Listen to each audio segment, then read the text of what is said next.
Good morning, everyone. My name is Maya Luria with TMC for Seniors, and we are continuing with our Innovations in Healthy Aging today with the University of Arizona. And I've got Kathleen Insel here. She is a PhD and RN with the University of Arizona's College of Nursing. And Kathy, I know you are running a major grant for the university that sort of encompasses all of this innovations in healthy aging with different departments. And so I'm so happy that you are here to share with us more about this project. It's very exciting to have it here in Tucson. So welcome. Thank you so much, and thank you for inviting me. This is a group that I really enjoy talking to and talking with, and so I'm looking forward for some interaction. I understand that you have an opportunity to ask questions in a chat, so that would be great for me. I love the feedback and I love the interaction, so please do that.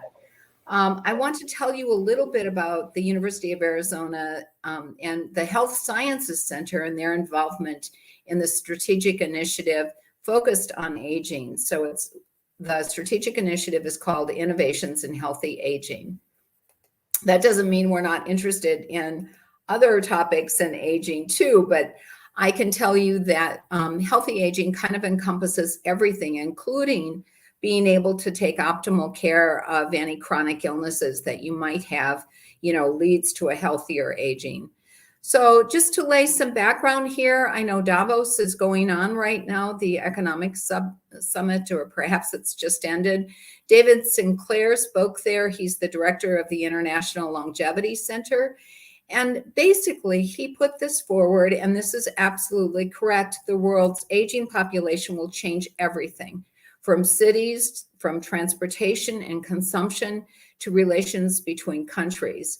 Aging can be harnessed to be positive for societies and economies, but innovation must consider education, health, equality, loneliness, and social isolation, and income. So that sort of sets the stage for what we're talking about and why the University of Arizona decided to focus on healthy aging and aging in general. In February of 2019, in fact, the Health Sciences Center, having previously identified aging as a strategic priority, began the process of selecting leaders, owners of the identified strategic investments, to serve our community by influencing the critical factors that affect the health of an aging population. I was so fortunate to have been chosen as the owner or the leader for this initiative. I was very grateful for the opportunity, and it's positioned me to meet a lot of wonderful people who do work in aging. So the goals of our initiative we worked on at the very beginning, and one is to create an age-friendly university, which I will expand on quite a bit. We also wanted to partner with developers of senior living communities and aging industry experts. And expand our capacity in research and discovery focused on aging, including identifying and testing interventions for smart and adaptive living environments that consider both environmental factors and health management. And I'll talk a little bit more about what that means and show you a graphic on what we're talking about there. We also, as a university, one of our missions is education. And we have a challenge ahead of us. We need increasingly to meet the needs and the opportunities of our aging population by developing the workforce that will be able to address the needs of this group. So first, let's start off with, what is an age-friendly university? It's a network of institutions of higher education globally who have endorsed 10 AFU principles and committed themselves to becoming more age-friendly in their programs and policies. The Academy for Gerontology and Higher Education endorses these principles. The AFU principles reflect the work on an international interdisciplinary team that was convened initially by Professor Brian McCrath, president of the Dublin City University. So this movement started in Ireland, and the activities covered by the 10 age-friendly university principles generally fall into supporting career development. Some people want a re-career even in later life. And also supporting career development for people who are interested in working in the aging field. Also facilitating aging-related research and expanding access to educational programs, increasing awareness of issues in age and aging, and having a dialogue with aging-related organizations, engaging with the retired community for sure, and enhancing access to health and wellness and enhancing access to the arts and cultural activities. So these components of on-campus function really focus on outreach and engagement. This is what the University of Arizona is pledged to do. We want intergenerational opportunities, services, events, and other discounts for retirees and older adults, retired faculty and staff associations, but not limited to retired faculty and staff. Definitely not. This outreach is in the community. If you live here, you belong to us. We belong to you. And we want you to feel that way, and we want to bring you into the university environment. We want to extend and our boundaries as well. Also, the physical environment, creating visible signage so it's easier to navigate around a university system. Definitely research, it's one of the missions of the University of Arizona for aging-related research, opportunities for collaboration and funding, dissemination of findings, services and resources, caregiving support groups and services, other services for older adults returning, including healthcare, fitness and wellness, and IT support. Caregiving support, I think that you'll find, one of our pillars really is the Arizona Center on Aging. They have a fairly extensive list of resources on their website, and they support, they have brochures on caregiving, for example, and options for people in terms of seeking help. So these are the principles of age-friendly universities. I've kind of summarized them in a more global way. And if you're patient with me for just a minute, I just want to go through them individually too, so that you might have thoughts that we are missing something here. And I'd like to hear your thoughts on that. So we want to encourage participation of older adults in all the core activities of the University of Arizona, including the educational and research programs. We also want to promote personal and career development in the second half of life and support those who wish to pursue second careers, and recognize the range of educational needs of older adults, from those who are early school leavers to those who wish to pursue a master's or a PhD, and promote intergenerational learning to facilitate reciprocal sharing of expertise between learners of all ages, to widen access to online educational opportunities for older adults to ensure diverse participation, and to ensure that the University of Arizona's research agenda is informed by the needs of an aging society and promotes public discourse on how higher education can better respond to varied interests and needs of older adults. So we also want to increase our understanding of students of the longevity dividend, and the increasing complexity and richness that aging brings to society, which is certainly something that I believe in. And I think that, getting access to health and wellness programs and arts and cultural activities is another function of the university. Certainly engaging with the retired community, but not limited to that. We wanted to offer bundled or discounted senior fun packages that would include like the Poetry Center. So part of the initiative is supporting the Poetry Center. We have a program every month. It's run by the docents. A docent picks a poet. They gather in an open air area. So this has been done either at the Poetry Center or at the University Health Sciences Innovation Building, HSIB, which has garage doors that open so that people can be kind of in an arena or a forum, but still, have fresh air, especially now with the considerations that we have with the pandemic, and COVID is just not letting go of us. Those things are important.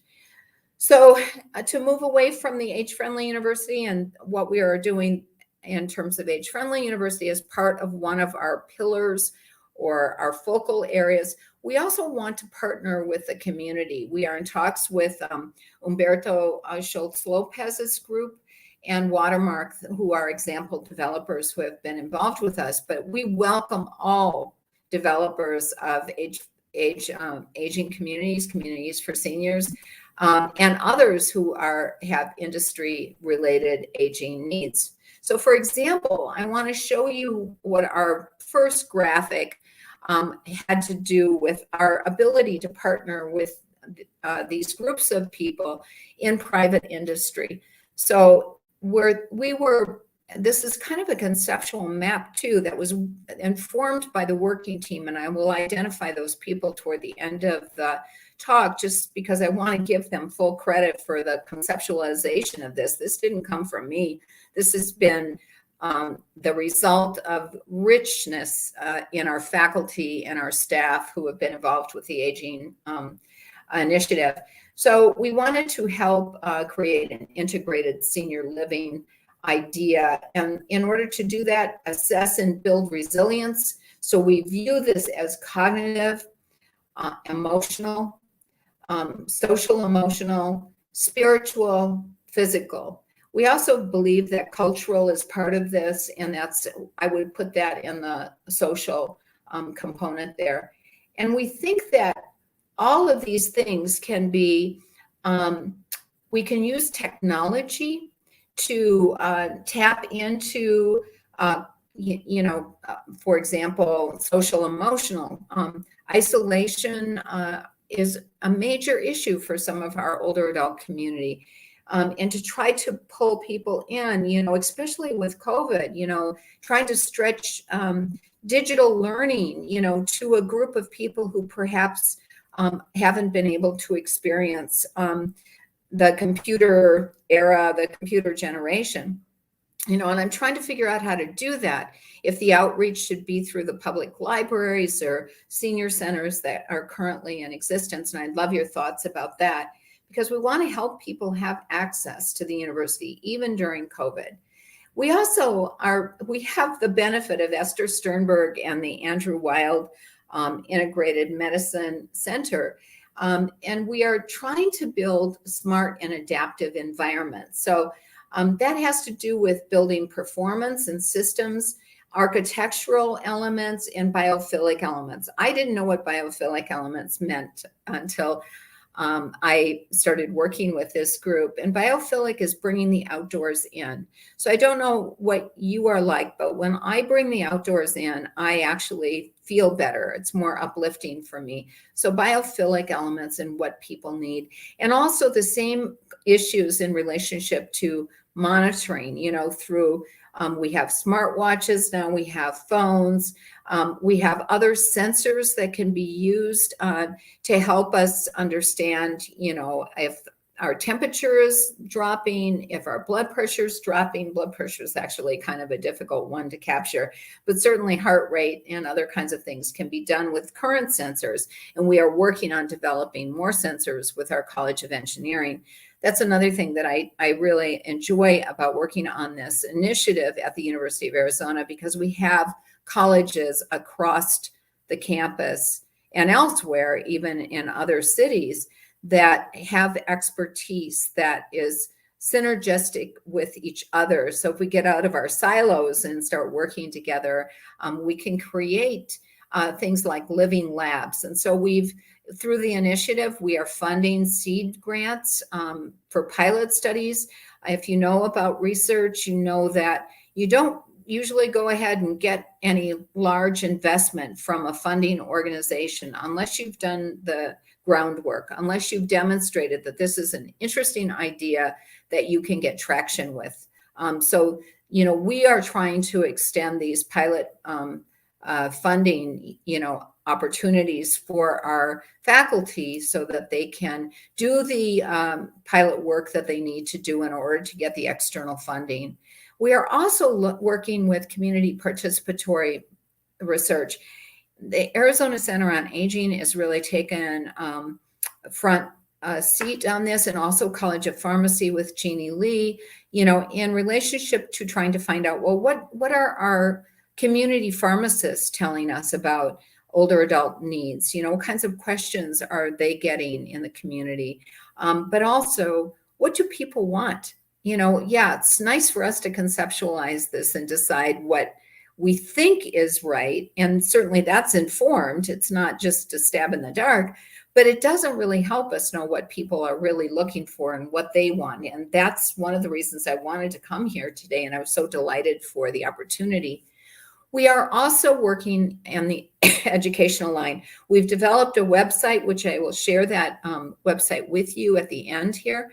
One of the things that you'll see on it is coursework. So Linda Phillips, who was actually a former faculty member of mine, she mentioned one day in our working team meeting that students who want to work who want to study in aging, she said they have a hard time identifying what courses across campus might be relevant for aging. So we've developed that list. It's on the website for students who have an opportunity to, expand. We also worked with a global initiative to develop an interdisciplinary graduate certificate in aging, and they're currently working on other masters in aging. So I kind of thought of it as a coronavirus picture, where you have kind of core courses, and then you have offshoots into different areas of specialty. For example, someone who might want to work in administration in an aging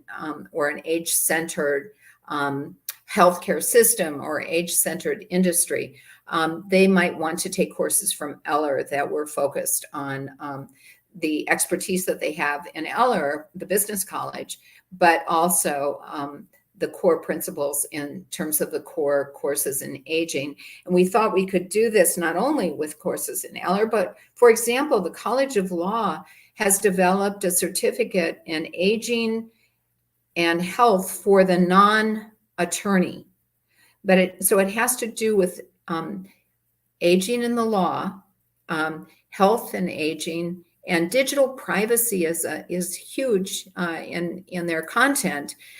So those things we're constantly, each college is looking at how can we contribute? What do we have that then, people who are interested in studying and developing their own careers in aging would be able to use. So I want to introduce you to my colleagues. I would not be here without the two ladies pictured with me. Esther Sternberg, who is the Andrew Wild Endowed Chair at the College of Medicine Integrated Medicine Center. She has been instrumental in her thinking about environment and healthy aging.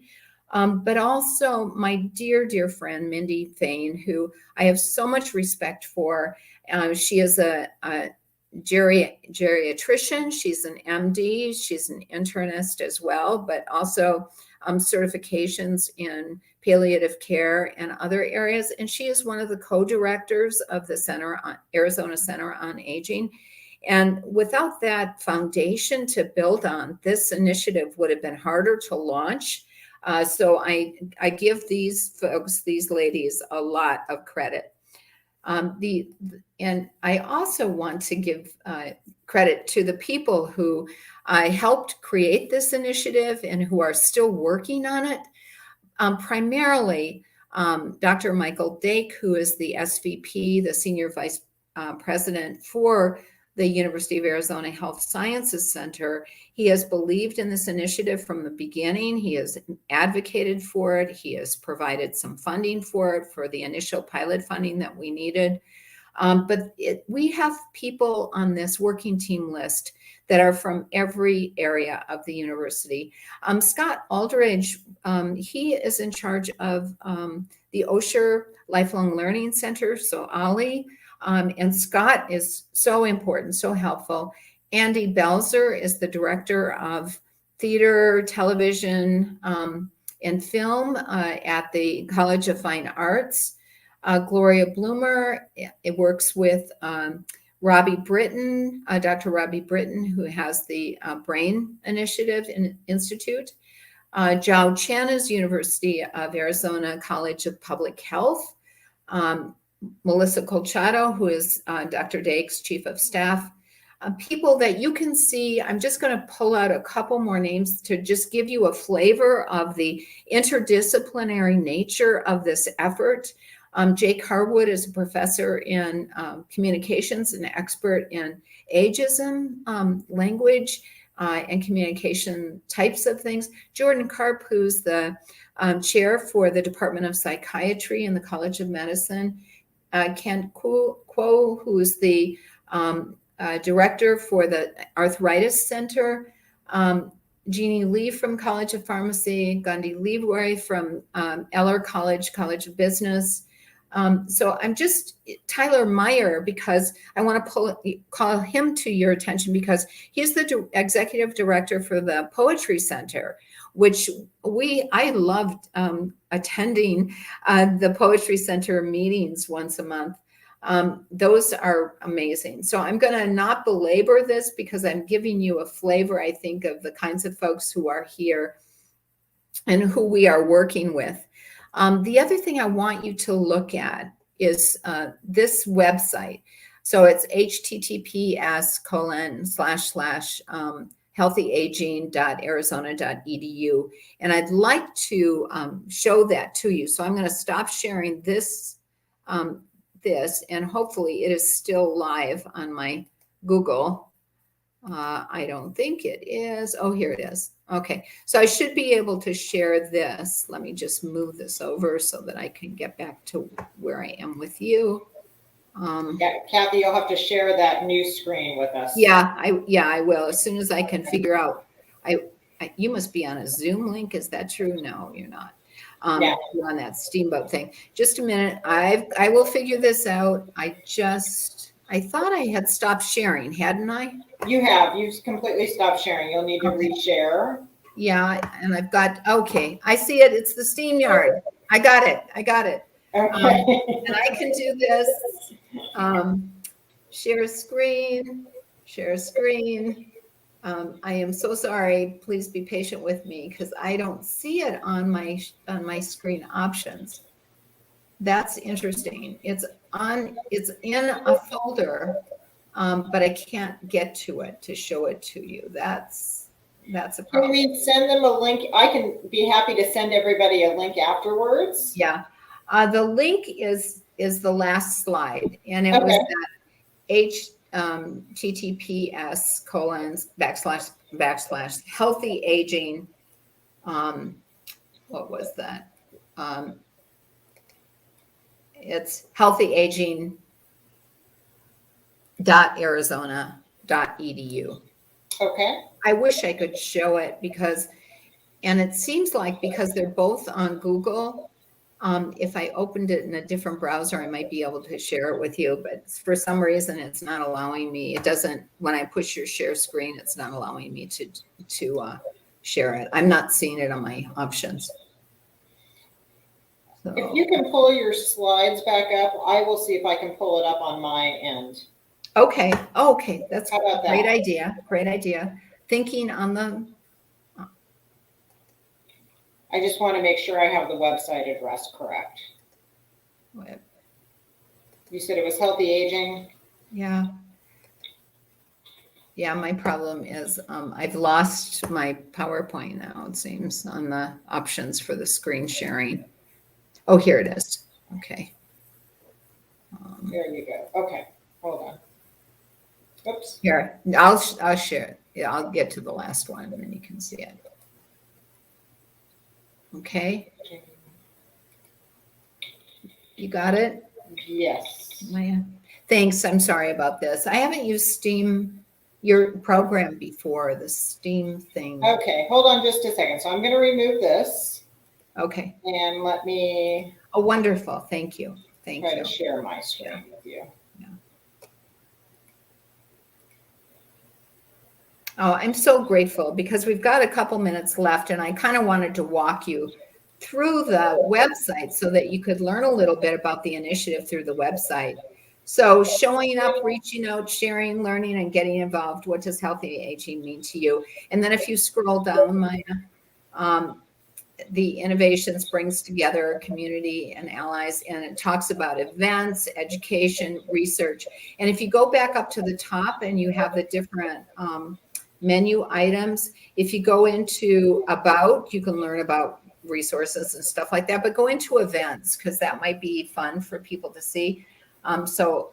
Aging in the arts, and it gives you a couple of examples of what join us at an event. And we apparently don't have any current ones. The last one was health tech, but aging in the arts is in there. And if you're on the website, you can learn more about it. If you go back up, I particularly wanted to invite you to see what's in the education tab.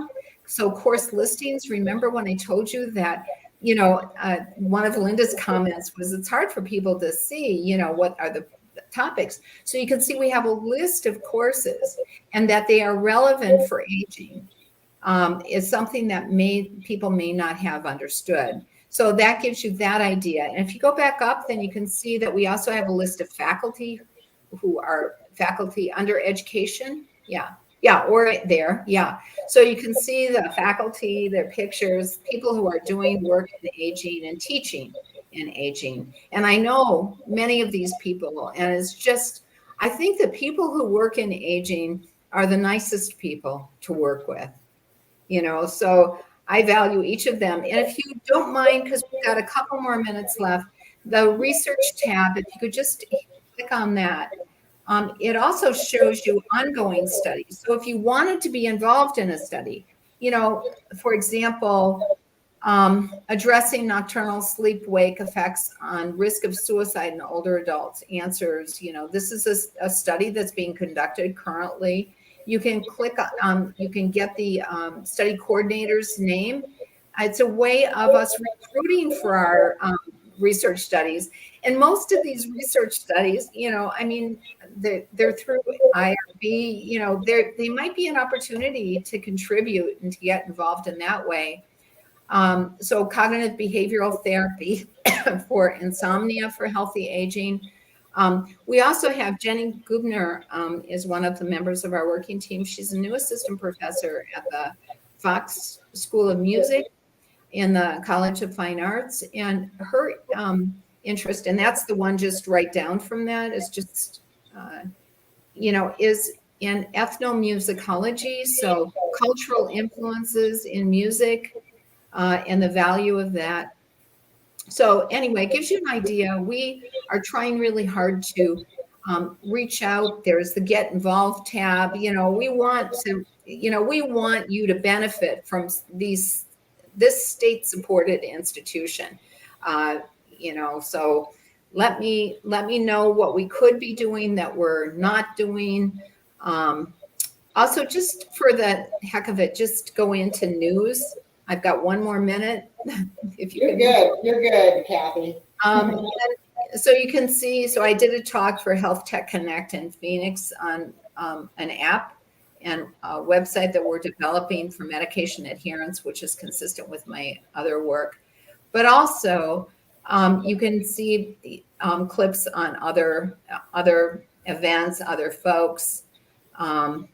We are trying to do an all walking project. You know what that is? I tried it with my grandchildren and they really loved it. It's when you are taking a walk outdoors, usually, you either take a camera or a notepad or, and you take a picture of something that inspires awe.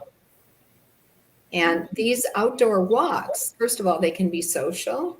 We can do social distancing or wear masks, and do them. But my granddaughter, when I tried this out on her, she located a butterfly that blended in with the gravel. And I was really impressed that she saw it. And when we blew that photo up later, we made some of her photos into a book for her parents for Christmas. She was very proud to give that to them. So you can share photos, it's the outdoor is amazing. So it's called Awe Walking, and we're going to be working on that. You can see University of Arizona was awarded $60 million to lead Precision Aging Network. Carol Barnes is the contact PI on that project, and involves a few other people at the university here and elsewhere. There, I think four or five universities involved with that award. So there's a lot that you can find out by just going to the website. We really want to be of service to the community. So Maya, thank you again for the opportunity. So I do have a question for you, Kathy, and before I pull this down, I've had a couple of questions about the programs for the certificates, the graduate certificate. Yeah. So it looks like you have that under here under programs and certificates. It should be, yes. Let's see what's in there. Okay. So I think people wanted to know what were the types of certificates that were available now, and it looks like they want to make sure that you're sharing this with the community, so that folks who are maybe in the aging, or in aging, have that opportunity. Yeah. So right now we have them from the College of Law. Has some, and we also have the Interdisciplinary Graduate Certificate in Innovations in Aging, which is the one that the initiative helped with, and then an Interdisciplinary Master's Program in Innovations in Aging. But one of the other things that this initiative is helping us with is to spark interest among the faculty in the different colleges to do certificates in their own colleges, focused on different topics, the humanities, for example. So this is a lot of fun. It's a lot of fun to be involved with the birthing of this.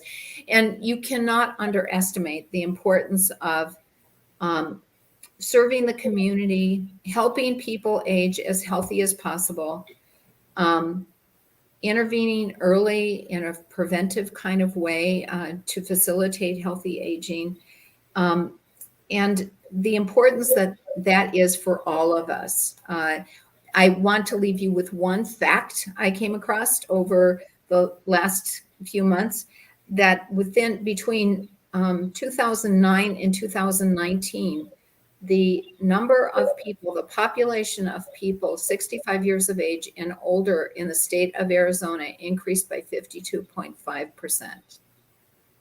So it is an opportunity. People are healthier for a longer period of time. We are trying to compress that time at end of life when there is disability. We want to enhance your healthy lifespan. So, and also the last little plug I want to make is that, when we think about aging, we think about 65 plus, but aging happens from the time you're born, right? And how well we live is often how healthy we are in later years. So again, I could go on for a long time. I don't think that's what you want from me, but I really am grateful for the opportunity to tell you what we're trying to do. And I enjoy so much the link that I've had over the years with the TMC senior program. It's been an incredible place for me to come and talk with people about the work that I've done. And thank you for the forum. That is really wonderful. Well, thank you, Kathy. I do have a couple more questions that have come in. Has the U of A discussed working with the city and AARP for the age-friendly initiatives? Yes. If you are someone, my email address is Insel, INSEL @Arizona spelled out .edu. If you are someone who is connected to government, to private foundations focused on aging, this is my next step. I want to be, because the other thing that, Maya, that I know is that people have been working in this space, we'll call it, in aging, in the community for decades. we're not coming in and saying it's, we're now going to lead this. We're coming in and saying, we want to join you.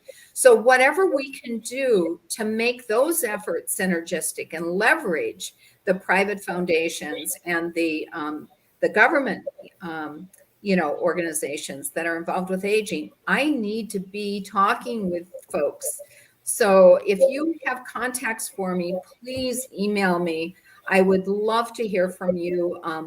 I think AARP is critical. I do think also there are, I know that Tucson a few years ago, when Rothschild was mayor, went after the status of an age-friendly city. And I'm trying to connect with those folks right now. Anna Marie was going to try to help me put me in touch with those people. I don't know if it's still an effort that's ongoing. The pandemic has certainly had an impact and it's made a dent, but it's not going to stop us, right? We're going to keep on heading forward. So thank you for your question. And then I just had a question regarding, somebody made a comment, let us be a wildcat for life and get our own online degree certificate on innovations in aging. So, I love that. That's great. That's great. And if you're not part of us, we will help you feel like you're part of us, because that's my goal. As you know, this great resource in our community in Southern Arizona should not be limited in terms of access. It's available for everyone. Yes. My last comment that I've received was just that due to the scarcity of geriatricians in Tucson, and I think that's not just limited to Tucson, but as we know, there is a limited number of geriatricians here. Could the university promote programs to attract medical students to get this specialty? And I know that there's a lot of work going on around that, and there's actually, I think, some special certificate programs for that too. Yeah. But I don't know if you have any other comments to make. Well, I think that's an excellent point. It's one of Mindy Fain's, Dr. Fain's focal areas is developing the workforce and supporting aging education amongst medical students. We used to have something in the medical school where a senior mentor, member of the community, would link up, they would be assigned a medical student and meet with them once every couple weeks or so and have a forum in which things were being presented, but also have an opportunity to talk about what are the challenges in aging. So yes, we need more people specifically trained in geriatrics. I think that part of what we see too is a lot of family medicine folks are pretty well versed, or some of them specialize in geriatrics, even if they're family medicine docs. Same with internists, the primary care doctors. So I agree with you. We need more coming out of our medical schools. So definitely. Wonderful. So I just want to wrap up. I know this has been great. I love that you've given us an overview and really a wonderful website where people can reference what is going on and how they can get involved in different events. We do have some other talks coming up that is regarding the Innovations in Healthy Aging Initiative. Next week on Tuesday, January 25th is New Research in Regulating Diabetes with Dr. Jennifer Stern over at the U of A College of Medicine. So we're excited to have her here sharing that information. And then look for February because we actually have Dr. Janko Nikolic. Everybody calls him Janko. Janko, right. So one of the things he said to me is, well, you've arrived, when you can be known by just one name. One name, there we go. And his example is Beyonce. That's right. So don't hesitate to call him Dr. Janko. He'll be speaking about lengthening the health span, issues of infection and inflammation, and that is in February. But we do have some more talks coming up in the spring. So I hope everyone will continue to learn about all of these different studies and initiatives, surrounding healthy aging and how they can, potentially get involved as well. So thank you I so want much. to put a plug in for Jennifer Stern. She was the recipient of one of our pilot seed funding. Oh, wonderful. Yeah. So excellent. I'm glad she's talking with you. Yeah. Good. Well, thank you so much. Thank you all for being here today, and we will see you next week for Dr. Stern's talk. I really enjoyed it, and I will always be grateful to the TMC Senior Center community. So thank you, and I will sign off then. Thank you.